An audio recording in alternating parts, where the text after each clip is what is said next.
ஐந்தாம் தமிழர் சங்க நேயர்கள் அனைவருக்கும் வணக்கம். யார் திருவள்ளுவர்? நாம் ஆய்வு ரீதியாக திருவள்ளுவர் யாருன்னு கண்டுபிடிக்க போகிறோம். அதற்கு முன்னாடி ஒரு சிறு விடயத்தை சொல்லிக்கிறோம். பிண்டாரிகள் இவங்க காலங்காலமாக என்ன பண்ணுவாங்கன்னா, பொய்யான செய்திகளையும் பொய்யான வரலாற்றையும் மக்கள் மனசில் புகுத்திக்கிட்டே இருப்பாங்க. ஏன் அப்படி பண்ணுறாங்க?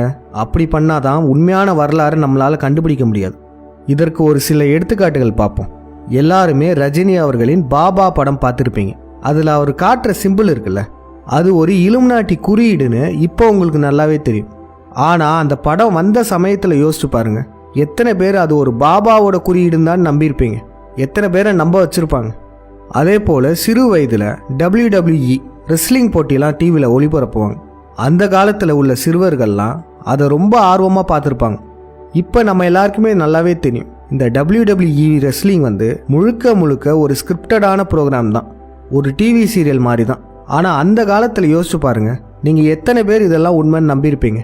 அதற்கப்புறம் எல்லாருமே பள்ளியில் படிச்சிருப்போம். ஐசக் நியூட்டன் தலையில் ஒரு ஆப்பிள் பழம் விழும். அந்த ஆப்பிள் பழம் விழுந்ததுனால தான் அவர் கிராவிட்டினா என்னன்ற ஒரு சிந்தனையே வரும். கடைசியில் கிராவிட்டியை முதல்ல கண்டுபிடிச்சிருவார். இப்படி தான் நம்ம பள்ளி பருவத்தில் ஐசக் நியூட்டனுடைய வரலாறை சொல்லியிருப்பாங்க. நம்ம எல்லாரும் அதை நம்பியிருப்போம். ஆனால் இந்த காலத்தில் இன்டர்நெட் சோஷியல் மீடியாலாம் வளர்ந்த இந்த காலத்தில் இது ஒரு பொய் கதைன்னு நிரூபிச்சிட்டாங்க. அந்த ஆப்பிள் மரத்தையே எங்கேருந்தோ பேர்த்துட்டு அந்த மரத்தை ஐசக் நியூட்டன் வீட்டு பக்கத்தில் நட்டு வச்சுருக்காங்க. அப்போனா பார்த்துக்கோங்க, இந்த செய்திகள்லேருந்துலாம் நமக்கு என்ன தெரிய வருது? இந்த பிண்டாரிகள் ஒரு விடயத்தை எப்படிலாம் நம்ம மனசுக்குள்ளே புகுத்துறாங்க, எப்படிலாம் அது உண்மைன்னு நம்ப வைக்கிறாங்கன்றது இந்த எடுத்துக்காட்டுகள் மூலமாக உங்களுக்கு நல்லாவே தெரிய வந்திருக்கும். இந்த பிண்டாரிகள் என்னதான் பொய் சொல்லி வரலாறுகளை மறைச்சாலும் கூட இந்த காலகட்டத்தில் அனைத்து உண்மைகளுமே வெளிவந்துக்கிட்டே தான் இருக்கும். சரி, திருவள்ளுவர் யாருன்னு இப்போ நம்ம கண்டுபிடிக்கலாம். அதற்கு முன்னாடி உங்கள் எல்லாருக்கும் ஒரு கேள்வி. ஆய்வுனா என்ன? ஒரு வரலாற்று உண்மையை ஆய்வு செய்து எப்படி கண்டுபிடிக்க முடியும்? கொஞ்சம் யோசிச்சு சொல்லுங்க பார்ப்போம். கல்வெட்டுகள், செப்பு பட்டயங்கள், ஓலைச்சுவடிகள், இதை வச்சு தான்ப்பா வரலாற்று உண்மைகள்லாம் நம்ம துல்லியமாக மீட்டெடுக்க முடியும் அப்படின்னு நீங்கள் சொல்லலாம். ஆனால் இவைகளை வச்சு நம்ம ஆய்வு இருக்க போகிறதில்ல. திருவள்ளுவர் யாருன்னு வேற விதத்தில் நம்ம கண்டுபிடிக்க போகிறோம். என்னப்பா இப்படி சொல்லிட்டீங்க, இது எல்லாத்தையும் வச்சு தானே நம்மளால் துல்லியமாக கண்டுபிடிக்க முடியும் அப்படின்னு நீங்கள் சொல்லலாம். ஆனால் இவைகளுக்கெல்லாம் ஏன் முக்கியத்துவம் கொடுக்கலன்னு இந்த விழியத்தோட இறுதியில் உங்களுக்கு நல்லாவே புரிஞ்சிடும். அதனால் விழியத்தை முழுமையாக பாருங்கள். சரி, இப்போ நம்ம ஆய்வு பண்ண ஆரம்பிச்சிடலாமா? சரி, இப்போ சொல்லுங்கள், யார் திருவள்ளுவர்? இப்போதைக்கு நமக்கு தெரியாது. அவர் யாரா வேணா இருக்கலாம். இந்த ஆளும் வர்க்கம் திருவள்ளுவரை பற்றி ஒரு சில குறிப்புகளும் வரலாறும் சொல்லுவாங்கள்ல, அவைகள் என்னென்னன்றதை பார்த்துடலாம். திருவள்ளுவரின் காலகட்டம் இயேசு பிறப்பதற்கு சுமார் 31 ஆண்டுகளுக்கு முன்னாடின்னு இந்த ஆளும் வர்க்கம் சொல்றாங்க. இது உண்மையா? இது உண்மையாகவும் இருக்கலாம், இல்லை பொய்யாகவும் இருக்கலாம். அதற்கப்புறம் திருக்குறள். இந்த திருக்குறளுக்கு குறள்னு ஏன் பேர் வச்சாங்கன்னா, குறுகிய, சுருக்கமான, சுருக்கப்பட்ட அப்படின்லாம் பொருள் சொல்றாங்க. அதாவது குறுகிய செய்யுள்னு சொல்றாங்க. இதுவும் உண்மையாக இருக்கலாம், இல்லை பொய்யாக இருக்கலாம். அடுத்து திருவள்ளுவரின் பெயர் காரணம். திருவள்ளுவர், இதுல திரு என்பது மரியாதைக்குரிய அப்படின்னு அர்த்தம். வள்ளுவர் என்பது வள்ளுவ குடியை சார்ந்தவன் அர்த்தம். வள்ளுவர் குடி என்பது பறையர் சமூகத்துல ஒரு பிரிவு. திருவள்ளுவர் என்பவர் பறையர் சமூகத்தை சார்ந்தவர் அப்படின்னு சொல்றாங்க. இதுவும் உண்மையாக இருக்கலாம், இல்ல பொய்யாகவும் இருக்கலாம். சரி, இப்ப நம்ம சொன்ன இந்த வரலாற்று செய்திகளுடைய உண்மைத்தன்மை என்னென்னு ஒன்று ஆராய்ந்து பார்ப்போம். திருவள்ளுவர் சரியா இயேசு பிறப்பதற்கு சரியா 31 ஆண்டுகளுக்கு முன்னாடி பிறந்தாருன்றாங்க. அது எப்படி இவ்வளவு துல்லியமாக கணக்கிட்டாங்க? 30 ஆண்டுகளும் சொல்லியிருக்கலாம், இல்லை 40 ஆண்டுகள் சொல்லியிருக்கலாம். அது என்ன 31 ஆண்டுகள்? இதை பல தமிழ் அறிஞர்கள் கூட்டாக சேர்ந்து கண்டுபிடிச்சாங்கன்றாங்க. ஆனால் இந்த முடிவுக்கு எப்படி வந்தாங்கன்னு பார்த்தோன்னா, அதற்கு ஒரு ஆதாரமே இல்லைங்க. அவங்க 31 ஆண்டுகள்னு சொன்னதுக்கு ஒரு ஆதாரம் கூட இல்லை. அப்பனா இந்த செய்தி சந்தேகத்திற்குரியது. சரி, அடுத்து திருக்குறள். குறள்னா குறுகிய, சுருக்கமானலாம் சொல்கிறாங்கல்ல. தமிழ் செய்யுள்கள்லேயே திருக்குறள் தான் மிகவும் சுருக்கமாக எழுதப்பட்டிருக்கா? அப்படிலாம் இல்லையே. பல பாடல்களை இன்னும் சுருக்கமாக எழுதியிருக்காங்களே. இப்போ எடுத்துக்காட்டுக்கு பார்த்தீங்கன்னா, ஔவையாரின் ஆத்திச்சூடி, அறம் செய்ய விரும்பு, 3 வார்த்தை தான். ஔவையார் எவ்வளவு சுருக்கமாக சொல்லியிருக்காங்க. ஆனால் திருக்குறளில் அரண் வலியுறுத்தல்ன்ற அதிகாரத்துக்கு கீழே பல குறள்கள் சொல்லப்பட்டிருக்கு. ஔவையாரை விட திருவள்ளுவர் தான் விவரித்து சொல்லியிருக்காரு. அப்போ எப்படி திருக்குறளில் குறுகிய செயல்னு சொல்ல முடியும்? அப்போ இதுலேருந்து நமக்கு என்ன தெரிய வருது? திருக்குறள் என்ற பேருக்கு சரியான பொருள் இவங்களால சொல்ல முடியல. அப்புறம் இன்னொன்று பாருங்களேன், திருக்குறளை எழுதியவர் யாரு? வள்ளுவர்னு சொல்றாங்க. அதாவது திருவள்ளுவர்னு சொல்றாங்க. திருன்றது மரியாதைக்குரிய அப்படின்னு சொல்றாங்க. அப்ப அவர் எழுதின செய்யுளுக்கு என்ன பேர் வச்சிருக்கணும்? வள்ளுவ குறள் தானே வச்சிருக்கணும். அவருடைய சொந்த கருத்தை தானே எழுதுறாரு. அப்ப வள்ளுவ குறள் தானே வச்சிருக்கணும். இப்போ ஒரு எடுத்துக்காட்டு பார்த்தீங்கன்னா, மணிகண்டன் ஒருத்தர் அவருடைய கடின உழைப்பால ஒரு சொந்த வீடு கட்டுறார். அப்ப அந்த வீடு யாருடைய வீடுன்னு நம்ம சொல்லுவோம்? ஒன்று மணிகண்டன் அவர்களுடைய வீடுன்னு சொல்லுவோம், இல்லைனா மிஸ்டர் மணிகண்டன் அவர்களுடைய வீடுன்னு சொல்லுவோம். மிஸ்டர்னா மரியாதைக்குரிய, இப்படி தானே சொல்லுவோம். இதெல்லாம் விட்டுட்டு மொட்டையா மிஸ்டருடைய வீடுன்னு சொல்லுவோமா? சொல்ல மாட்டோம். அதே போல தாங்க இங்கேயும் அவர் எழுதின செய்யுளுக்கு ஒன்று வள்ளுவ குறள்னு பேர் வச்சிருக்கணும், இல்லைனா திருவள்ளுவ குறள்னாச்சும் பேர் வச்சிருக்கணும். அது என்ன திருக்குறள்? அப்போ இந்த திருக்குறள்ன்ற பேரே மிகவும் சந்தேகத்திற்குரியது. அடுத்து திருவள்ளுவருடைய பேர். இவர் பறையர் சமூகத்தை சார்ந்த வள்ளுவர் குடின்றாங்க. பறையர் சமூகம் ஒரு வேட்டை சமூகம். இது நம்ம எல்லாருக்குமே நல்லா தெரியும். நம்மளுடைய ஆதி சித்தன் சிவனே ஒரு பறையர் தான். அவர் பறையர், அவர் வேட்டையாடியவர் அப்படின்றது குறிக்கிறதுக்காக தான் அவருக்கு புலித்தோல் சிம்பாலிசமே வச்சிருப்பாங்க. அதே மாதிரி பைரவர் பக்கத்தில் நாய் இருக்கிறது காரணமும் பறையரான சிவன் வேட்டையாடியவர் அப்படின்ற வரலாற்றை தக்க வைக்கிறதுக்காக தான். ஆனால் இங்கே திருவள்ளுவரை பார்த்தீங்கன்னா ஒரு குறள் எழுதியிருக்காரு. என்னதுன்னா, உழுதுண்டு வாழ்வாரே வாழ்வர், மற்றெல்லாம் தொழுதுண்டு பின் செல்பவர் அப்படின்னு ஒரு குறள் எழுதியிருக்காரு. விவசாயம் செய்யாமல் காடுகளில் வேட்டையாடும் சமூகத்தில் இருந்து பிறந்த திருவள்ளுவர் விவசாயத்தையும் விவசாயிகளையும் போற்றி குறள் எழுதியிருக்காரு. ஒரு குறள் மட்டும் இல்லை, பல குறள்கள் இருக்கு. ஏன் இவர் எழுதியிருக்க கூடாதா அப்படின்னு நீங்க கேட்கலாம். ஆனா விவசாயத்தின் பெருமைகளை பற்றி எழுதின இவர் ஏன் காடுகளில் வேட்டையாடும் சமூகங்களை பற்றி பெருமையாக இவர் எழுதவில்லை? இதுதான் நம்ம கேள்வி. அது மட்டும் இல்ல, புலால் மறுத்தல்ன்ற அதிகாரத்தையே இவர் தான் எழுதியிருக்கார். அப்ப இதுல இருந்து நமக்கு என்ன தெரிய வருது? இவர் வள்ளுவக்குடிய சார்ந்தவர்னு சொல்றதும் சந்தேகமா தான் இருக்கு. அப்ப இவருக்கு திருவள்ளுவர்ன்ற பேர் வந்ததுக்கான காரணமும் நமக்கு இப்ப தெரியல. சரிங்க, இவ்வளவு நேரமும் நம்ம சந்தேகங்களை மட்டும்தான் எழுப்பியிருக்கோம். இன்னும் நம்ம ஆய்வுக்குள்ளேயே போகல. நம்ம ஆய்வுக்குள்ள போறதுக்கு முன்னாடி ஒரு சிறு வரலாற்று செய்திகளை பற்றி தெரிஞ்சுக்கிட்டு அதுக்கப்புறம் ஆய்வுக்குள்ள போயிடலாம். தமிழர்கள் நம்ம பல சித்தர்களையும் கடவுளர்களையும் வணங்குவோம். அதுல மிக முக்கிய தலைமைகள் யார் யார்னா, சிவன், முருகன், ராவணன், இந்திரன், கிருஷ்ணன்னு சொல்லப்படுற கருத்தினன், விஷ்ணுன்னு சொல்லப்படுற வீட்டினன். இப்ப நம்ம சொன்ன இவங்க எல்லாருமே ஆசிவக சித்தர்கள் தான். இவங்களையும் கூட முருகனையும் கருத்தினனை மட்டும் இப்ப எடுத்துக்கலாம். முருகன் இவருமே குமரிகண்டத்தில் வாழ்ந்தவர். இவர் சிவனை குருவா ஏற்றுக்கிட்டவர். குமரிகண்ட அழிவுலேருந்து தமிழர்களை காப்பாற்றினவர். அப்புறம் தமிழகத்தில் விவசாயத்தை ஆரம்பித்தவர் கிருஷ்ணர் என்ற கருத்தினன். இவர் முருகனை தன் குருவாக ஏற்றுக்கிட்டவர். இவருக்கும் முருகனுக்கும் என்ன ஒற்றுமைனா, முருகனும் ஒரு ஆயர், இவரும் ஆயர் சமூகத்தை சார்ந்தவர். முருகன் விவசாயத்தை தோற்றுவித்தவர். இவரும் விவசாயத்திற்காக மகாபாரத போரை நடத்தி வெற்றி பெற்றவர். இப்ப இவங்க யாரு? கருத்தினனின் குருவா அப்பாவா இருக்கிறவரும் முருகன். இவர்கள் இருவருமே மாடுகளை வளர்த்தவர்கள், அதாவது ஆயர்கள்னு சொல்லுவோம். ஆயர்கள்னா வேற ஒன்றும் இல்லை, மாடுகளின் மடியிலிருந்து பால் எடுப்பது தான் ஆயிரதுன்னு சொல்லுவாங்க. அப்படி மாடுகளின் மடியை ஆய்ந்து பால் எடுப்பவர்களை தான் ஆயர்கள்னு நம்ம சொல்லுவோம். இப்போ நம்ம சொன்ன இந்த சின்ன வரலாறு மட்டும் உங்களுக்கு புரிஞ்சிருச்சுன்னா இந்த விஷயம் உங்களுக்கு ரொம்ப ரொம்ப சுலபமாக புரிஞ்சிடும். சரி, திருவள்ளுவர் யாருன்னு இப்போ நம்ம கண்டுபிடிக்கலாம். ஒவ்வொரு சமயங்களுக்குமே வேத புத்தகங்கள்னு இருக்குல்ல, அந்தந்த சமயத்துக்கு. அதுபோல் ஆசிவகத்துக்கு என்ன புத்தகம் இருக்குது? ஆசிவகத்துக்கான புத்தகம் வேற எதுவும் இல்லை, திருக்குறள் தான். இது எப்படி நம்ம சொல்கிறோன்னா, ஆசிவகம் என்பதன் பொருள் என்னது? உடனடி தீர்வு காணும் இடம்.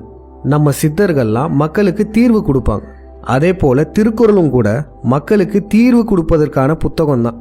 மக்கள் எப்படி வாழ்ந்தா சரி, எப்படி வாழக்கூடாது அப்படின்ற வாழ்வியல் நெறிகள்லாம் திருக்குறள்ல இருக்கும். இது ஆசிவக சமயத்தின் ரூல் புக்கு தான். இதுல நம்ம எந்தவித குழப்பமும் அடைய தேவையில்ல. ஒரு சிலர் என்ன சொல்றாங்கன்னா, திருவள்ளுவர் என்பவர் ஒரு புத்த துறவி, அதனால திருக்குறளும் கூட பௌத்தம் சார்ந்த புத்தகம் தான் அப்படின்லாம் சொல்லுவாங்க. ஆனா அதெல்லாம் கிடையாது. திருக்குறள்ல 7 சீர் இருக்கும் பாத்தீங்களா? இந்த 7 என்பது ஆசிவகத்தின் எண் தான். இந்த 7ன்ற நம்பருக்கும் பௌத்தத்துக்கும் எந்தவித சம்பந்தமே இல்லை. சரி, இந்த ஆசிவக நூலான திருக்குறளை எந்த ஆசிவக சித்தர் எழுதியிருப்பார்னு பார்ப்போம். முதல்ல சிவன். அவர் எழுதியிருக்க வாய்ப்பே இல்லைங்க. ஏன்னா திருக்குறள்ல ஊழிய பத்திலாம் குறள் இருக்கு. அப்ப ஊழிய கடந்து வந்த, அதாவது குமரிகண்ட அழிவிலிருந்து மக்களை காப்பாற்றி வந்த முருகன் எழுதியிருப்பாரோ? அதுக்கும் வாய்ப்பு இல்லைங்க. ஏன்னா திருக்குறள்ல நேரடியாக இந்திரன் பற்றிய குறளே இருக்கு. அப்பனா ராவணன் இந்திரனுடைய காலத்தில் எழுதியிருப்பாங்களோ? அதுவும் இல்லைங்க. ஏன்னா திருக்குறள்ல பிணம் தழுவுதல்ன்ற ஒரு குறளே இருக்கு. இந்த பிணம் தழுவுதல்ன்றது வேற ஒன்றும் இல்லை, இது முழுக்க முழுக்க யூதர்களால் உருவாக்கப்பட்ட ஒரு கேவலமான சடங்கு முறை தான். இருட்டு அறையில் பிணத்து கூட படுத்திருக்கணுங்க. இது போன்ற சடங்குகளெல்லாம் சகுனி தான் அதிகமாக பண்ணுவார். அப்போ சகுனியோட காலம் என்னது? மகாபாரத காலம். அதாவது 5000 வருடங்களுக்கு முன்னாடி வாழ்ந்த கருத்தினரோட காலம். அது மட்டும் இல்லை, இந்த பிராமணர்கள் சொன்ன கதையிலேயே திருவள்ளுவரோட உற்ற தோழனா ஏலேல சிங்கர்னு சொல்லியிருப்பாங்க. இந்த பிண்டாரிகள் உற்ற தோழர்னு சொல்கிறாங்கல்ல கதையில், அப்போனா அதுக்கு ஆப்போசிட்டாக பாருங்களேன். அதாவது திருவள்ளுவருக்கு உற்ற எதிரி. இந்த ஏலேல சிங்கன்ற பேர் டிஃப்ரெண்ட்டாக இருக்குல்ல. ஒரு ரூலை மனசில் வச்சுக்கோங்க. ஒருத்தருடைய பேர் யாருமே கேட்காத பேர், யாருமே வைக்காத பேராக இருந்துச்சுன்னா, தூய தமிழாக இருந்தாலும் கூட பரவாயில்ல, அந்த பேர் உடையவர் பிரபலமாக பேசப்படுறாருன்னா அவரையும் அவருடைய பேரையும் நம்ம கண்டிப்பாக ஆராய்ந்து பார்க்கணும். ஏன்னா இந்த மாதிரி யாருமே வைக்காத பேருங்களை தான் யூதர்கள் வைப்பாங்க. இந்த ஏலேல சிங்கனை பிரித்து பாருங்களேன். ஏலேலோனா கப்பலில் வந்தவங்க, ஏலேலோ ஐலசான்லாம் சொல்லுவோம்ல, அப்படி கப்பலிருந்து வந்த சிங்கன். சிங்கன்னா வேற ஒன்றும் இல்லை, நரசிம்மன். அதாவது சகுனியை தான் குறிக்கும். சகுனி தான் நரசிம்மர். காந்தார நாட்டிலிருந்து கப்பலில் தானே தமிழ்நாட்டுக்கு வந்தார் சகுனி. அதை வச்சு தான் ஏலேல சிங்கன்ற பேரே உருவாக்கியிருக்காங்க இந்த பிண்டாரிகள். அப்போ இதுலேருந்து நமக்கு என்ன தெரிய வருது? திருக்குறளில் பிணம் தழுவுதல் பற்றி இருக்கு. இந்த பிணம் தழுவுதலை கொண்டு வந்ததே சகுனி தான். அதே போல் திருவள்ளுவரோட வரலாற்றில் ஏலேல சிங்கன்ற ஒரு கற்பனை பாத்திரத்தை சொல்லியிருக்காங்க. அந்த பேருமே சகுனியோட பேர் தான். அப்பனா இந்த திருக்குறளை 5000 வருடங்களுக்கு முன்பு வாழ்ந்த ஆசிவக சித்தரான கிருஷ்ணர் எழுதியிருக்க அதிகப்படியான வாய்ப்புகள் இருக்கு. அதிகப்படியான வாய்ப்புகள் தான் இப்போ வரையும் சொல்லியிருக்கோம். இன்னும் நம்ம அதை கன்ஃபார்ம் பண்ணலை. பாசிபிலிட்டி அதிகம், அவ்வளோதான். கருத்தினர் யாரு? கருத்தினர்னா அவர் ஒரு ஃபிலாசபர்னு அர்த்தம். அவர் விவசாய நிலத்திற்காக மகாபாரத போர் நடந்ததில்ல, அதில் பாண்டியர்களை வெற்றி பெற வச்சாரு. பாண்டியரான அர்ஜுனருக்கு தேர் ஓட்டுனவர்னு சொல்லுவாங்க. இந்துக்களின் புனித நூலான பகவத்கீதையை எழுதினவர் இவர்னு சொல்லுவாங்க. மகாபாரத போரையே சாதுரியமாக வென்ற வல்லவர் இவர்னு சொல்லுவாங்க. இருங்க, வல்லவரா? அப்போ இந்த திருவள்ளுவர்னு இருக்குல்ல, ஒருவேளை இது திருவல்லவராக இருக்குமோ? இப்படிலாம் மாற்றிருக்க வாய்ப்பு இருக்கா அப்படின்லாம் நீங்கள் கேட்கலாம். இந்த பிண்டாரிகள் இப்படி தான் மாற்றுவாங்க. இப்போ நம்மளுடைய எண் 8 இருக்குல்ல, இந்த நம்பரை ஹிந்தியில் எப்படி தான் சொல்லுவாங்க? 8 அப்படின்னு சொல்லுவாங்க. அதே மாதிரி ஆங்கிலத்தில் 8 அப்படின்னு சொல்லுவாங்க. பார்த்தீங்களா? பிண்டாரிகள் நம் தமிழ் சொற்களுக்கு சின்ன சின்ன மாற்றங்களை கொடுத்து தான் மற்ற மொழி சொற்களாகவே உருவாக்குறாங்க. இப்போ இன்னொரு எடுத்துக்காட்டு பார்த்தீங்கன்னா சர்க்கரை. அதாவது சக்கரத்தால் அரைக்கப்பட்டு வந்தது சர்க்கரை. இந்த சர்க்கரையை ஹிந்தியில் எப்படி தான் சொல்லுவாங்க? சக்கர் அப்படின்னு சொல்லுவாங்க. ஆங்கிலத்தில் சுகர்னு சொல்லிடுவாங்க. அப்போனா இதுலேருந்து நமக்கு என்ன தெரியுது? திருவள்ளுவரை திருவள்ளுவரா இந்த பிண்டாரிகள் மாற்றிருக்க அதிகப்படியான வாய்ப்புகள் இருக்கு. அதே போல் எல்லாரும்னா திருவுனா மதிப்பிற்குரியன்னு தானே சொல்லுவாங்க. அந்த திருன்ற வார்த்தை எப்படி உருவாச்சுன்னு கேளுங்களேன். அவங்களுக்கே தெரியாது, திருன்னு முழிப்பாங்க. இந்த திருன்ற வார்த்தை உருவாகினது எப்படின்னா, தீ உரு. அதாவது முதலாக தீயை உருவாக்கி காட்டை கொளுத்திய முருகனை தான் நம்ம திருன்னு சொல்லுவோம். அவர் ஏன் காட்டை கொளுத்தினாரு? நம்ம முன்னாடியே சொல்லியிருந்தோம் பார்த்தீங்களா? முதல்ல விவசாயத்தை ஆரம்பித்தவர் முருகர். விவசாய நிலமான மருத நிலம் நமக்கு உருவாகணும்னா முல்லை நிலமான காடு பகுதிகளை நம்ம கொஞ்சம் கொளுத்தி தான் ஆகணும். அப்படி முருகன் காட்டை கொளுத்தி விவசாயத்தை ஆரம்பித்தது தான் நம்ம கார்த்திகை தீபமாக கொண்டாடுறோம். முருகன் பனங்காட்டை கொளுத்திருப்பார். இன்றளவும் கூட கார்த்திகை தீபத்தை அன்னைக்கு பனைமரை ஓலைகளை எரிப்பாங்க. அப்ப இந்த காட்டை கொளுத்துவதற்காக தீ உருவாக்கியவர். அதுதான் தீ உருவாக மாறி திருவாக மாறிடுச்சு. இந்த திருன்ற வார்த்தை முருகனுக்குடைய வார்த்தை தான். ஆனா இது காலப்போக்கில் மதிப்பிற்குரிய வார்த்தையாக நம்ம மாத்திக்கிட்டோம். அப்ப நம்ம இப்படி பார்க்கும்போது திருவல்லவரை முருகன் பிளஸ் வல்லவரை நம்ம பார்க்கலாம். அதாவது முருகனும் கிருஷ்ணனும் சேர்ந்த பிம்பம் தான் இந்த திருவள்ளுவர். அவ்வளோதான், திருவள்ளுவரை கண்டுபிடிச்சிட்டோம் அப்படின்னு நம்ம இப்போ கன்க்ளூஷனாக சொல்ல முடியாது. நம்ம முடிவாக ஒன்று சொல்கிறோன்னு வச்சுக்கோங்களேன், அதை பல முறை சரி பார்த்து தான் வெளியே சொல்லணும். அதாவது நிறைய வகைகளில் நம்ம செக் பண்ணி பார்த்துக்கணும் நம்ம சொன்னது கரெக்டாக வருதான்னு. சரி வாங்க செக் பண்ணி பார்த்துடலாம். இந்த பிண்டாரிகள் திருவள்ளுவருடைய ஊர் மயிலாப்பூர்னு சொல்லுவாங்க. கேட்டால் திருவள்ளுவர் பிராமண குடும்பத்தை சார்ந்தவர் அப்படின்னு சொல்லுவாங்க. மயிலாப்பூரில் ஒரு கோயிலே இருக்கு. இந்த மயிலாப்பூர்ன்றது முருகனை தான் இங்கே குறிக்கும். மயில்னாலே முருகன் தானே. அப்புறம் திருவள்ளுவருக்கு பல பெயர்கள் இருக்கும்ல, அதில் நான்முகனார்னு இருக்கும். 4 முகம் உடையவர் அப்படின்னு இருக்கும். நான்முகனார் என்பவர் பிரம்மன் தான். 4 முகம் இருக்கும் பார்த்துருக்கீங்களா? இந்த பிரம்மன் என்பவர் முருகன் தான். இங்கேயும் முருகனாக தான் குறிக்குது. இவருடைய மற்ற பெயர்களையும் கூட நீங்களே ஆராய்ந்து பாருங்களேன். முருகனுக்கும் கிருஷ்ணருக்கும் தொடர்புடைய பெயர்களாக தான் இருக்கும். அடுத்து கருணாநிதி வள்ளுவர் கோட்டத்துல திருவாரூர் ஆழித்தேர்ல திருவள்ளுவரை வச்சிருப்பார். இதற்கு என்ன அர்த்தம்? திருவாரூர் இந்த ஊரே நேரடியாக முருகனை தான் குறிக்கும். அப்புறம் இந்த தேர் எதை குறிக்கும்? கிருஷ்ணர் தானே அர்ஜுனருக்கு தேர் ஓட்டினவர், அதனால தான் இங்கே தேர் வச்சிருக்காங்க. ஒரு சிலர் சொல்லுவாங்க திருவாரூர்ன்றது கருணாநிதியோட ஊர்ப்பா, அதனால திருவாரூர் தேரை வச்சிருக்காரு அப்படின்னு சொல்லுவாங்க. கருணாநிதியோட ஊர் திருவாரூர் இல்ல, திருக்குவளை. இன்னும் சொல்ல போனோம்னா இவருடைய பூர்வீகம் தமிழ்நாடே இல்லை, ஆந்திரா மாநிலத்தில் இருக்க ஓங்கோல் எனும் ஊர் தான் இவருடைய பூர்வீகமே. அதே கருணாநிதி கன்னியாகுமரியில திருவள்ளுவருக்கு சிலை எழுப்பியிருப்பார். சுத்தி கடல் நீரால சூழப்பட்டிருக்கும், நடுவில் அந்த சிலை இருக்கும். இந்த திருவள்ளுவர் சிலையை ஏன் கன்னியாகுமரியில வச்சாரு? இது வேற ஒன்றும் இல்லைங்க. ஊழி காலகட்டத்தில் குமரிகண்டம் மூழ்கும் போது குமரிகண்டத்திலிருந்து முருகன் தமிழ்நாட்டுக்கு வந்தது தான் இது குறிக்கும். அதனால தான் கன்னியாகுமரியில் திருவள்ளுவர் சிலை வச்சுருப்பாங்க. அப்போ இதுவும் முருகனை தான் குறிக்குது. அதுக்கப்புறம் திருவள்ளுவருடைய கதையில் பார்த்தீங்கன்னா, அவர் சாப்பிட்டதுக்கப்புறம் கீழே விழுந்த சாப்பாடு பருக்கையெல்லாம் ஒரு ஊசியில் எடுத்து அது ஒரு குவளையில் போட்டு கழுவி அதுக்கப்புறம் சாப்பிடுவார்னு சொல்லியிருப்பாங்க. இது இந்த யூத பிராமணர்கள் விட்ட கதை தான். அப்படி சாப்பாடு விழப்போகுதுன்னு தெரிஞ்சதுன்னா கீழே ஒரு விரிப்பு போட்டு சாப்பிட்ருக்கலாம், இல்ல சாப்பாடை சிந்தாம சாப்பிட்டுருக்கலாம். அதுவும் கீழே விழுந்த சாப்பாடை வெறுங்கையால எடுக்க மாட்டாராம். இந்த மாதிரியான கதைக்கு பின்னாடி இருக்க மறைப்பொருள் என்ன தெரியுமா? முருகன் நெசவு தொழில் செய்தவர், ஆடை நெய்தவர். முருகன் நெசவு தொழில் செய்யறதை குறிக்கிறதுக்காக தான் இந்த ஊசி சிம்பாலிசம். முருகன் மட்டும் இல்லைங்க, கருத்தினனும் நெசவு தொழில் செய்தவர் தான். மகாபாரதத்துல திரௌபதிக்கு ஆடை கொடுக்குற மாதிரி காமிப்பாங்கல்ல, அதுவும் கூட கிருஷ்ணர் நெசவு தொழில் செய்தார்னு இன்டைரக்டா பிண்டாரிகளால சொல்லப்பட்டது தான். அதுக்கப்புறம் கீழே விழுகிற அரிசி பருக்கையெல்லாம் எடுக்கிறது. இது வேற ஒன்றும் இல்லை, முருகனும் சரி கருத்தினனும் சரி ரெண்டு பேருமே விவசாயத்திற்கு தொடர்புடையவர்கள். அதனால தான் இந்த கீழே விழுந்த சாப்பாடு சிம்பாலிசம். அப்போ இந்த கதையின் மூலமாகவும் திருவள்ளுவரில் முருகனும் கிருஷ்ணனும் இருக்கிறது தெரிய வருது.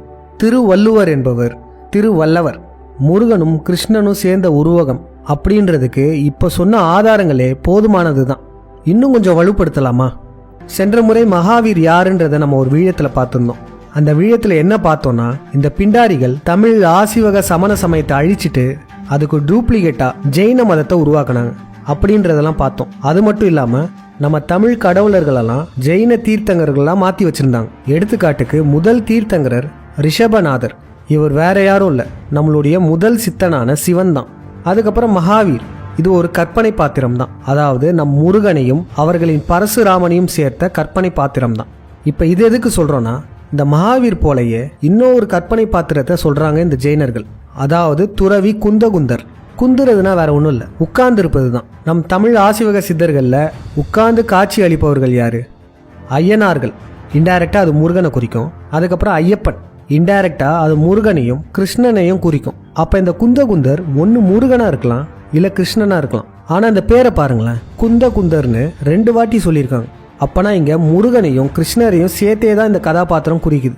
இதுக்கு இன்னும் ஆதாரமாக இந்த குந்தநாதரோட சிம்பாலிசம் என்னதுன்னா ஆடு. இது முருகனை குறிக்கும். இந்த தீர்த்தங்கர்களின் பட்டியலில் இவர் 17வது இடத்துல இருக்கார், அதாவது 8ஆம் நம்பர். இது கிருஷ்ணரை குறிக்கும். நம்ம போன முறை மகாவீர் யாருன்னு கண்டுபிடிச்சோம்ல, அதாவது மகாவீருக்குள்ள முருகன் இருக்காருன்னு. மகாவீரோட நம்பரை பாருங்களேன், 24, அதாவது 6. 6ன்ற நம்பர் முருகனோடது தான். அதே மாதிரி முதல் தமிழ் சித்தனான சிவனை இவங்க ரிஷபநாதரா மாற்றி வச்சிருக்காங்கன்னு சொன்னோம்ல, அந்த நம்பரையும் பாருங்களேன், 1. அதாவது முதல் தமிழ் சித்தனை குறிக்கும். அப்ப இதன் மூலமாக நமக்கு என்ன தெரிய வருதுன்னா, குந்தகுந்தர்ன்றது முருகனையும் கிருஷ்ணரையும் ஒன்னா இருக்கிற ஒரு கற்பனை பாத்திரம் தான். சரி, இது எதுக்கு இப்ப நம்ம கண்டுபிடிச்சோம் அப்படின்னு நீங்க கேட்கலாம். இதுக்கும் திருவள்ளுவர் ஆய்வுக்கும் என்னங்க சம்பந்தம் அப்படின்னு கேட்கலாம். வேற ஒன்றும் இல்லைங்க, இந்த யூத பிராமணர்களே, அதாவது இந்த பிண்டாரிகளே என்ன சொல்றாங்கன்னா, குந்தகுந்தர் என்பவர் திருக்குறளை யாத்தவர் அப்படின்னு சொல்லிட்டாங்க. இது நமக்கு தெரிஞ்சதுக்கு அப்புறம் அங்க போய் நம்ம கலா ஆய்வை செஞ்சுட்டோங்க. அந்த இடத்துல இவருடைய வாழ்க்கை வரலாறு போட்டோ இருந்துச்சு. அங்க கூட இவர் ஒரு ஆயரா காமிச்சிருக்காங்க. முருகனும் கிருஷ்ணரும் தான் ஆயர்னு நம்ம முன்னாடியே பார்த்தோம். இப்ப நம்ம கூடுதல் ஆதாரமும் வச்சுட்டோங்க. அதாவது திருவள்ளுவர் என்பவர் முருகனையும் கிருஷ்ணரையும் சேர்த்த ஒரே கதாபாத்திரம் தான். திருவல்லவரை தான் திருவள்ளுவரா ஆக்கிட்டாங்க. முருகன் கூறிய ஆசிவகத்தை வல்லவன் ஆன கிருஷ்ணன் திருப்பி தொகுத்து எழுதியிருக்கார். அப்படி எழுதப்பட்டது தான் திருக்கூறல். திருவின் கூறல், திருவாகிய முருகனின் கூறல் தான் திருக்கூறல். நம்ம எதிரிகளுக்கு இந்த ஆதாரங்கள்லாம் போதுமா? சரி வாங்க, இன்னும் ஒரு ஆதாரத்தை வச்சு நம்ம கருத்தை வலுப்படுத்தலாம் வாங்க. வேற ஒன்றும் இல்லைங்க. ஜெயினத்தில் எப்படி தீர்த்தங்கர்கள்னு நம்ம கடவுளர்களையும் நம்ம எதிரிகளையும் ஒன்றா மிக்ஸ் பண்ணி வச்சுருக்காங்களோ அதே போல் ஆழ்வார்கள்லையும் இந்த மாதிரி வச்சுருக்காங்க. அதில் முக்கியமாக நம்ம ஆழ்வார்னு இருக்கார்ல, வேற ஒன்றும் இல்லை, அவர் முருகன் தான். முருகனை தான் இங்கே நம்ம ஆழ்வார்னு மாற்றி வச்சுருக்காங்க. அவர் பக்கத்துலேயே மதுரை கவி ஆழ்வார்னு இருக்காங்களே, இவர் யாராக இருப்பார்? இந்த கேள்விக்கு சரியாக பதில் சொல்லுங்கள் பார்ப்போம். ஒரு சில க்ளூ கொடுக்குறோம், கண்டுபிடிக்கிறீங்களான்னு பார்ப்போம். மதுரை கவி ஆழ்வார் என்பவர் கிமு 3100 பிறந்தார். இந்த மதுரை கவி ஆழ்வார் ஒரே ஒரு கவிதை எழுதியிருக்கார். அதுவும் இந்த நம்ம ஆழ்வார் இருக்கார்ல, இவர் வாயால் மொழிந்ததை தான், அதாவது இவர் சொன்னதை தான் அவர் கவிதையாக எழுதியிருக்கார். இப்போ சொல்லுங்க, இவர் யாரா இருப்பாரு? ரொம்பவே சுலபங்க. முதல்ல இவருடைய பேர் அர்த்தத்தை கண்டுபிடிங்களேன். மதுரை கவி ஆழ்வார். மதுரை கவி அப்பனா மதுரைனா என்னது? மருதம் தான் மதுரையா மாறுச்சு. மருதம்னா விவசாய நிலம்னு அர்த்தம். இவர் எழுதின ஒரே ஒரு பாட்டு என்னது? நம்மாழ்வாரால் சொல்லப்பட்ட பாட்டு. இப்போ நம்மாழ்வார் யாருன்னு சொன்னோம்? முருகன். அப்பனா இவர் யாரா இருக்கும்? இவர் வேற யாரும் இல்லைங்க, 5000 வருடங்களுக்கு முன்னாடி வாழ்ந்த நம் கிருஷ்ணர் தான். இவர் பிறந்ததா சொல்றாங்கல்ல, அந்த காலகட்டத்தையும் பாருங்களேன். இயேசு பிறப்பதற்கு 3100 வருடங்களுக்கு முன்பு. இப்போ இயேசு பிறந்து 2000 ஆண்டுகள் ஆயிடுச்சுங்க. அப்பனா இதுலேருந்து 3100 ஆண்டுகளுக்கு முன்புனா எத்தனை ஆயிரம் வருடம்? 5100 ஆண்டு. கிருஷ்ணரோட காலம் வந்துருச்சா? இப்போ இருங்க, நம்ம முன்னாடி ஒரு கேள்வி கேட்டோம் பார்த்தீங்களா? எப்படி திருவள்ளுவர் இயேசு பிறப்பதற்கு சரியாக 31 ஆண்டுகளுக்கு முன்னாடி பிறந்தாருன்னு சொன்னாங்க. அந்த கேள்விக்கு இப்போ பதில் கிடச்சிருச்சுங்க. 3100 ஆண்டுகள்னு போடுறதுக்கு பதிலாக தான் வேணும்னே 31 ஆண்டுகள்னு போட்டிருக்காங்க. அவ்வளவுதாங்க. நம்ம முதல்ல கேட்ட அனைத்து கேள்விகளுக்குமே இப்போ பதில் கிடைச்சிருச்சு. முதல் கேள்வி, திருவள்ளுவர் பிறந்தது சரியாக 36 ஆண்டுகளுக்கு முன்னாடின்னு சொல்கிறாங்கல்ல, அது ஏன் அப்படி சொன்னாங்கன்னா 3100 ஆண்டுகள்னு சொன்னால் நம் தமிழரின் தொன்மையே 5-6 ஆண்டுகளாக போயிருக்கோம். திட்டமிட்டு மறைப்பதற்காக தான் திருவள்ளுவர் 2000 வருடங்களுக்கு முன்னாடி தான் பிறந்தாருப்பா அப்படின்னு சொல்கிறதுக்காக தான் 3100 ஆண்டுகளை 31 ஆண்டுகளாக மாற்றிருக்காங்க. அதனால தான் இப்போ வரையும் கூட இவங்க ஏன் 31 ஆண்டுகள்னு போட்டாங்கன்னு இவங்களால பதிலே சொல்ல முடியல. அடுத்து திருக்குறள்ன்ற பேர், திருவின் கூறல், அதாவது திருக்கூறல்ன்ற பேரை தான் திருக்குறள்னு மாற்றி வச்சுருக்காங்க. திருக்கூறல்னு போட்டிருந்தாங்கன்னா நம்ம எப்பயோ கண்டுபிடிச்சிருப்போம்ல, இது முருகனால் அருளப்பட்ட ஆசிவக புத்தகம், கிருஷ்ணரால் எழுதப்பட்டிருக்கு அப்படின்றத நம்ம எப்பயோ கண்டுபிடிச்சிருப்போம். நம்ம கண்டுபிடிக்க கூடாதுன்றதுக்காக தான் திருக்குறளாக மாற்றிருக்காங்க. அடுத்த கேள்வி, திருவள்ளுவர் என்பவர் பறையராகிய வள்ளுவக்குடியை சார்ந்தவர் அப்படின்னு சொன்னது. திருவள்ளுவரை திருவள்ளுவராக மாற்றிருக்காங்க. ஏன் இப்படி மாற்றினாங்க? வேற பேர் கூட வச்சிருக்கலாம்ல. இதற்கு ஒரு காரணம் இருக்கு. விவசாயத்திற்காக மருத நிலத்திற்காக போர் செய்த இவரை நேர் எதிராக மலைக்குடியாக மாற்றி வச்சிருக்காங்க. இப்படி நேர் எதிராக மாற்றி வச்சாதான் நம்மளால் வரலாறு கண்டுபிடிக்கவே முடியாது. அதனால தான் திருவள்ளுவரை திருவள்ளுவராக மாற்றி வச்சிருக்காங்க. பறையர்கள்லாம் ஒன்று நல்லா புரிஞ்சுக்கணும். முதல் சித்தனான சிவன் ஒரு பறையர், அகத்திய முனிவர் ஒரு பறையர். இவை எல்லாமே ஆதாரங்களுடன் நிரூபணம் ஆயிடுச்சு. இதை கண்டு நம்ம பெருமை கொள்ளணும். ஆனால் இங்கே திருவள்ளுவர் என்பவர் பறையர் அல்ல. அவர் ஆயர்குடியை சார்ந்தவர், மருத நிலத்திற்காக போர் செய்த கிருஷ்ணரே ஆவார். இந்த செய்தியை பிண்டாரிகள் அவங்க எடுக்கும் படங்கள்லேயே மறைமுகமாக சொல்லியிருப்பாங்க. உள்ளத்தில் நல்ல உள்ளம் உறங்காதென்பது வல்லவன் வகுத்ததடா, வல்லவன் வகுத்ததடா, வல்லவன் வகுத்ததடா. சரி, ஆரம்பத்தில் நம்ம ஒன்று சொல்லியிருப்போம், ஓலைச்சுவடிகள், கல்வெட்டுகள், இதெல்லாம் நமக்கு முழு நம்பிக்கை இல்லை, இதை வச்சு நம்ம திருவள்ளுவர் யாருன்னு நிரூபிக்க போகிறதில்ல அப்படின்னு சொல்லியிருப்போம். இதை ஏன் சொன்னோன்னு தெரியுமா? இதில் இப்போ கல்வெட்டுகள் எடுத்துப்போமே, இந்த கல்வெட்டுகள், செப்பேடுகள்லாம் உண்மையிலே ஒரு நல்ல ஆதாரங்கள் தாங்க. ஆனால் இப்போ இந்த கல்வெட்டுகள்லாம் எடுக்கிறது யாரு? தொல்லியல் துறையை சார்ந்தவர்கள் தான். இந்த தொல்லியல் துறையில் பெரும்பாலானவர்கள் இந்த பிராமணர்கள் தான்.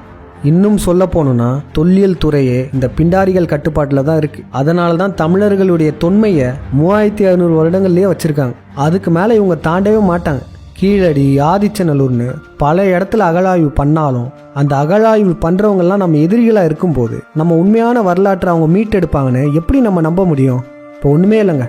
தமிழ்நாட்டில் இருக்கும் அனைத்து கோவில்களும் பிண்டாரிகளின் கட்டுப்பாட்டில் தான் இருக்குது.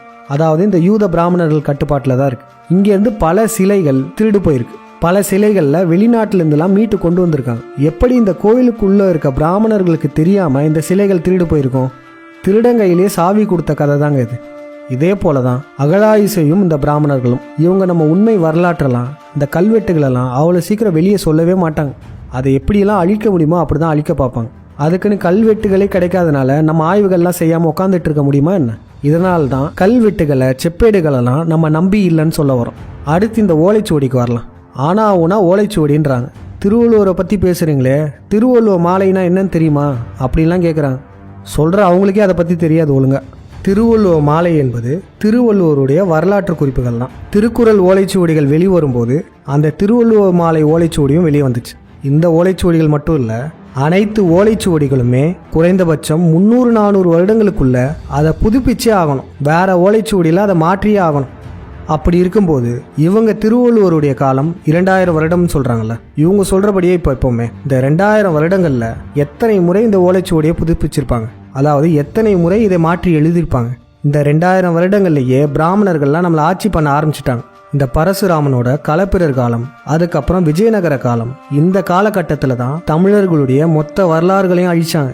அப்படி இருக்கும்போது இந்த ஓலைச்சுவடிகள்லாம் புதுப்பிக்கும் போது எதுவும் மாற்றாமல் அப்படியே புதுப்பிச்சிருப்பாங்கன்னு நினைக்கிறீங்களா? இவங்க அவ்வளோ நல்லவங்களா? இவங்க தமிழ் பேசினால் நாக்கை அறுப்போன்னு சொன்னவங்க தானே இந்த விஜயநகர மன்னர்கள்லாம். இவங்கெல்லாம் ஓலைச்சுவடிகளில் கை வச்சிருக்க மாட்டாங்கன்னு நினைக்கிறீங்களா? கண்டிப்பாக கை வச்சிருப்பாங்க. இன்னும் சொல்ல போகணுன்னா திருக்குறள்லேயே இவங்க கை வச்சிருக்காங்க. எடுத்துக்காட்டுக்கு ஒரு குறளில் தவ்வைன்னு வரும். தவ்வை என்பவள் இந்த பிண்டாரிகளுடைய கடவுள் தான். இன்னமும் கூட நார்த் இந்தியாவில் சேஷ்டா தேவின்னு கொண்டாடிட்டு இருப்பாங்க. இந்த தவ்வை பல்லவர் காலகட்டத்தில் தான் இந்த தமிழ்நாட்டுக்கே வந்துச்சு. அதாவது 8ஆம் நூற்றாண்டில் தான் இந்த தவ்வையவே உருவாக்கியிருக்காங்க. அப்போ எப்படி இயேசு பிறப்பதற்கு 31 ஆண்டுகளுக்கு முன்னாடி பிறந்த திருவள்ளுவர்னு சொல்கிறாங்கல்ல, அப்போ வாழ்ந்த அவர் பல நூற்றாண்டுகள் கழித்து உருவான இந்த தவ்வையை பற்றி அன்றே எப்படி எழுதியிருப்பார்? இதுவே ஒரு மிகப்பெரிய ஆதாரம். திருக்குறளில் இந்த பிண்டாரிகள் கை வச்சுட்டு தான் நம்மக்கிட்ட கொடுத்துருக்காங்களே. அது மட்டும் இல்லை, வீடு பேருன்ற அதிகாரத்தையே எடுத்திருக்காங்கன்னா பார்த்துக்கோங்களேன். அறம், பொருள், இன்பம், வீடு, இதுதாங்க நன்னெறிகள்னு நம்ம சொல்லுவோம். நம்ம வாழ்க்கை நெறிகள். முதல்ல அறம் செய்யணும், அதுக்கப்புறம் நல்ல வழியில் பொருள் ஈட்டணும், அதுக்கப்புறம் அந்த பொருளை வைத்து யாருக்கும் தீங்கு விளைவிக்காமல் இன்பங்களை அனுபவிக்கணும், அதுக்கப்புறம் வீடு பேறு அடையணும். வீடு பேருனா மரணமில்லா பெருவாழ்வு அடைகிறது. நம்ம அனைத்து சித்தர்களும் வீடு பேறு அடைவதை தான் அவங்களுடைய நோக்கமாகவே வச்சுருந்தாங்க. இந்த அறம், பொருள், இன்பம், வீடை பற்றி ஔவையாரே ஒரு பாட்டை எழுதியிருக்காங்க. ஔவையார் மட்டும் இல்லை, சைவ சித்தாந்தத்தில் மற்றும் பல சித்தர்களும் இதை பற்றி நிறையவே சொல்லியிருக்காங்க. அப்போ இங்கே திருக்குறளில் அறம், பொருள், இன்பம் இருக்குது. வீடு பேர் எங்கே போச்சு? திட்டமிட்டு இந்த பிண்டாரிகள் அந்த அதிகாரத்தையே தூக்கியிருக்காங்க. ஏன்னா இவங்களுக்கு அது வராதுங்க. இவங்களுடைய மரபுலேயே வீடு பேர் இவங்களுக்கு சாத்தியம் கிடையாது. இவங்களுக்கு வராதது யாருக்கும் வரக்கூடாதுன்றதுக்காகவே இந்த வீடு பேருவை திட்டமிட்டு மறைச்சிருக்காங்க. இந்த செயலை இங்கே மட்டும் பண்ணல, உலகம் முழுக்கவே பண்ணிக்கிட்டு தான் இருக்காங்க. எடுத்துக்காட்டுக்கு பைபிளில் எடுத்துக்கோங்களேன். இந்த பைபிளை எழுதுனது இந்த பிண்டாரிகள் தான். அதில் வர ஆதாம் ஏவாள் கதையில் ஆதாம் ஏவாள் கிட்ட ஒரு பாம்பு வந்து ஞான மரத்தில் இருக்க பழத்தை சாப்பிட சொன்னோம். அவங்களும் அந்த பழத்தை சாப்பிட்ருவாங்க. அதனால் கடவுளுக்கு கோவம் வந்து சாபம் விட்டுருவார். இப்போ வரையும் மக்கள் துன்பப்படுவதற்கான காரணம் அங்கே அந்த ஆதாம் ஏவாள் அந்த பாம்பு சொன்ன பழத்தை சாப்பிட்டதுனால தான். கிறிஸ்துவர்களாக இருப்பவர்களின் ஆழ் மனசில் இந்த கதையை நல்லா திணிச்சிருவாங்க. இந்த கதை வேற ஒன்றும் இல்லைங்க. அந்த பாம்புன்றது குண்டலினி சக்தி தான். அந்த குண்டலினி சக்தி பீனியல் கிளாண்டை தொட்டதுன்னா நமக்கு ஞானம் கிடைக்கும், பிரபஞ்சத்தோடு நேரடி தொடர்பு கிடைக்கும். இதை வைத்து நம்ம வீடு பேரு கூட அடையலாம், அதாவது மரணமில்லா பெருவாழ்வு அடையலாம். இந்த வீடு பேரு அதிகாரத்தையே இந்த பிண்டாரிகள் திட்டமிட்டு அழிச்சிருக்காங்க. ஒரு சிலர் சொல்லுவாங்க, இல்லைல்லப்பா திருவள்ளுவருக்கு வீடு பேரெல்லாம் பிடிக்காது, அவரை பொறுத்தவரையும் அறம், பொருள், இன்பம் மட்டும்தான், அதனால தான் முப்பால்னு சொல்கிறோம். இந்த வீடு பேரில் அவருக்கு நம்பிக்கை இல்லாதனால தான் அவர் அந்த அதிகாரத்தையே எழுதலன்னு சொல்லியிருப்பாங்க. அவங்களுக்கெல்லாம் ஒரு குறள் எடுத்துக்காட்டாக சொல்கிறோம். பிறவி பெருங்கடல் நீந்துவர் நீந்தார், இறைவன் அடி சேராதார். நம்ம இறைவன் அடி சேரலைன்னா இந்த பிறவிகளில் மாட்டிக்கிட்டு தவிச்சிட்டே தான் இருக்கும். இதுவே வீடு பேறு அடைவதின் முக்கியத்துவத்தை சொல்கிற குறள் தான். அதுக்கப்புறம் தவஞ்செய்வார் தன் கருமன் செய்வார், மற்றார் அல்லார் அவஞ்செய்வார் ஆசியுட்பட்டு. இந்த குறளில் தவத்துடைய முக்கியத்துவத்தை பற்றி பேசியிருப்பார். நாம் தவம் செய்வதோட கடைசி நிலையே வீடு பேறு அடைவதற்காக தான். அப்போ இதன் மூலமாக நமக்கு என்ன தெரிய வருதுன்னா, வீடு பேருன்ற அதிகாரத்தையே திட்டமிட்டு அழிச்சிருக்காங்க இந்த பிண்டாரிகள். அதே போல் பழைய படங்கள்லாம் பாருங்களேன், கடவுள் வரம் கொடுப்பார், நீ என்ன வேணாலும் கேளு நான் தரேன்னு சொல்லுவார். ஆனால் மரணமில்லா பெருவாழ்வு மட்டும் கேட்டுறாதன்னு சொல்லுவார். எல்லா படத்துலையும் இதை வச்சுருப்பாங்க. காரணம் என்னன்னா, அவங்களால இதை அடைய முடியாதுல்ல. அப்பனா மக்களாலையும் ஜீவசமாதி அடைஞ்சு மரணமில்லா பெருவாழ்வு அடைய முடியாதுன்னு சிம்பாலிக்கா சொல்றதுக்கு தான் இந்த படத்துலலாம் வச்சிருக்காங்க. அதற்கப்புறம் திருக்குறள்லேயே ஒரு சில இடைச்செருகல்கள் செஞ்சிருக்காங்க. அதனால நம்ம திருக்குறளை மீண்டும் புதுப்பிக்க வேண்டிய கட்டாயத்தில் இருக்கும். ஒவ்வொரு குறள்களையுமே ஆய்வு செய்து ஆங்காங்கே இருக்கும் இடைச்செருகல்களையும் நம்ம மாற்றி அமைக்கணும். அதனால் ஓலைச்சுவடி திருவள்ளுவர் மாலையெல்லாம் தூக்கிட்டு யாரும் வந்துட வேணாம். ஏன்னா இங்கே திருக்குறள்லையே இந்த பிண்டாரிகள் கை வச்சிருக்காங்க. அப்படி இருக்கும்போது திருவள்ளுவர் மாலையில் கை வச்சிருக்க மாட்டாங்கன்னு எப்படி நீங்கள் சொல்கிறீங்க? இப்போ உங்கள் எல்லாருக்குமே புரிஞ்சிருக்கும், ஓலைச்சுவடிகள் கல்வெட்டுகள்லாம் முழு ஆதாரங்களாக நம்ம எடுத்துக்க முடியாது. அவைகள் இல்லைனாலும் நம்மளால் கண்டுபிடிக்க முடியும். அப்படி கண்டுபிடிக்கப்பட்டது தான் யார் திருவள்ளுவர் என்பது. நம்ம இவ்வளவு நேரம் கண்டுபிடிச்சோம்ல, இதை முன்பே முனைவர் திரு பாண்டியன் ஐயா அவர்கள் கண்டுபிடிச்சிட்டார். அவர் சொன்னதை தான் இங்கே நம்ம திருப்பி சொல்லியிருக்கோமே. முனைவர் திரு பாண்டியன் ஐயா இதை எப்படி கண்டுபிடிச்சாருன்னு நீங்கள் தெரிஞ்சுக்கணுன்னா அவருடைய திருக்குறள் ஆய்வு பற்றின விழியங்களை பாருங்கள். அந்த விழியங்களுடைய லிங்கை கமெண்ட்டில் கொடுக்குறோம், மறக்காமல் போய் பாருங்கள். இந்த காலத்தில் பொதுவாகவே மக்களுக்கு ஒரு உளவியல் நோய் இருக்குங்க. ஒரு வீடியோவாக போட்டோன்னு வச்சுக்கோங்களேன், அதுக்கு மதிப்பே இருக்காது. இதுவே அந்த வீடியோவில் சொன்னதை, அதாவது அந்த விழியத்தில் சொன்னதை அப்படியே புத்தகமாக எழுதணும்னு வச்சுக்கோங்களேன், எல்லாரும் ஆஹா ஓஹோன்னு பாராட்டுவாங்க. இது ஒரு உளவியல் நோய் தான். புத்தகமாக இருந்தாலும் சரி, விழியமாக இருந்தாலும் சரி, அதில் சொல்லக்கூடிய கருத்துக்கள் என்னன்னு தான் நம்ம பார்க்கணும். இதில் என்னன்னா, தமிழ் தேசியம்னு பேசிக்கிட்டு இருக்கவங்களே முனைவர் திரு பாண்டியன் ஐயாவின் இந்த ஆய்வுகளெல்லாம் மறைக்கிறாங்க, மறுக்கிறாங்க. திருக்குறளின் தொன்மை 2000 ஆண்டு காலம்னு தான் இப்போதையும் சொல்லிக்கிட்டு இருக்காங்க. ஆனா முனைவர் திரு பாண்டியன் ஐயாவின் இந்த ஆய்வுகள் மூலமா திருக்குறளின் தொன்மை 5000 ஆண்டு காலம்னு கண்டுபிடிச்சிருக்கோம். ஏங்க 2000 5000 ஆண்டு காலத்துக்கு கொண்டு போயிருக்கோனா இதை தமிழ் தேசியவாதிகள் கொண்டாடணுமா இல்ல கண்டுக்காத மாதிரி நடிக்கணுமா? நமக்கு தான் தெரியுமே, தமிழ் தேசம்ன்ற பேர்ல போலி தமிழ் தேசியவாதிகள் சுத்திக்கிட்டு இருக்காங்க. அவங்க என்னதான் மறைக்க பார்த்தாலும் நம்மளுடைய ஆய்வுகள் வெளி வந்துகிட்டே தான் இருக்கும். அதுக்கப்புறம் இன்னொரு வேடிக்கை என்னன்னா, சமீப காலமா அந்த சங்கிகள் திருவள்ளுவருக்கு காவி சாயம் பூசுறாங்க. இது ஏன் தெரியுமா பண்றாங்க? ரொம்பவே இன்ட்ரெஸ்டிங்கா இருக்குங்க. இந்த காவி சாயம் பூசப்பட்ட திருவள்ளுவர் மட்டும் இல்ல, இதற்கு முன்பு உருவாக்கிய திருவள்ளுவர் படம் கூட இந்த சங்கிகளால் உருவாக்கப்பட்டது தான். அப்ப எதுக்கு அது காவி சாயம் பூசுறாங்க? நீங்களே யோசிச்சு பாருங்களேன். இப்ப இந்த புதுசா திருவள்ளுவருக்கு காவி சாயம் பூசி பட்டை போட்டு கொட்டை போடுறாங்களே, இதை இவங்க பண்ணலன்னு வச்சுக்கோங்களேன், நீங்க இந்த பழைய திருவள்ளுவரை கண்டுக்காம தானே இருப்பீங்க. இவங்க இந்த மாதிரி பண்ணதுனால தான் மக்கள் இந்த பழைய திருவள்ளுவர் உருவத்துக்கு சப்போர்ட் பண்ணுறாங்க. ஆனால் இந்த 2 திருவள்ளுவருமே சங்கிகளால் உருவாக்கப்பட்டது தான். முனைவர் திரு பாண்டியன் ஐயா திருவள்ளுவருடைய உண்மையான வரலாறை மீட்டெடுத்துட்டார். எங்க மக்களுக்கு உண்மை புரிஞ்சு இந்த திருவள்ளுவர் படத்தை, அதாவது இந்த பரசுராம படத்தை புறக்கணிச்சிருவாங்களோ அப்படின்ற பயத்தால தான் புதுசாக ஒரு திருவள்ளுவர் உருவாக்குற மாதிரி உருவாக்குனாங்க. இது பண்றதுனால போராட்டம் வெடிச்சது. அதன் விளைவாக பழைய திருவள்ளுவர் படத்தை தலையில தூக்கி வச்சு கொண்டாடுறாங்க. ஆனா இந்த 2 திருவள்ளுவருமே டூப்ளிகேட் தான். இது 2ஐயுமே உருவாக்குனது சங்கிகள் தான். தமிழர்கள் நாம் தான் திருவள்ளுவருக்கு புதிய படத்தை உருவாக்கணும். முருகன் சொல்ற மாதிரி, கருத்தினன் எழுதுற மாதிரி ஒரு புதிய படத்தை உருவாக்கணும். உங்க எல்லாருக்குமே ஒரு சின்ன கவலை இருக்கும், ச்சே வீடு பேருன்ற அதிகாரத்தை எடுத்துட்டாங்களே, அதை இருந்திருந்தா மக்கள் அனைவரும் ஆன்மீகத்தில் உயர்ந்திருப்பாங்களே அப்படின்னு நீங்க நினைக்கலாம். கவலைப்படாதீங்க, கலியுகம் முடிஞ்சு சத்திய யுகம் ஆரம்பிச்சிருச்சு. உண்மைகள் வெளிவரும் காலம் இது. இந்த வீடு பேருன்ற அதிகாரத்தையும் பின்வரும் காலங்களில் நம் தமிழ் சித்தர்கள் மற்றும் கடவுளர்களின் அருளால் தமிழர்களாகிய நாம் விரைவில் மீட்டெடுப்போம். மீண்டும் அடுத்த விழத்தில் சந்திப்போம். நன்றி, வணக்கம்.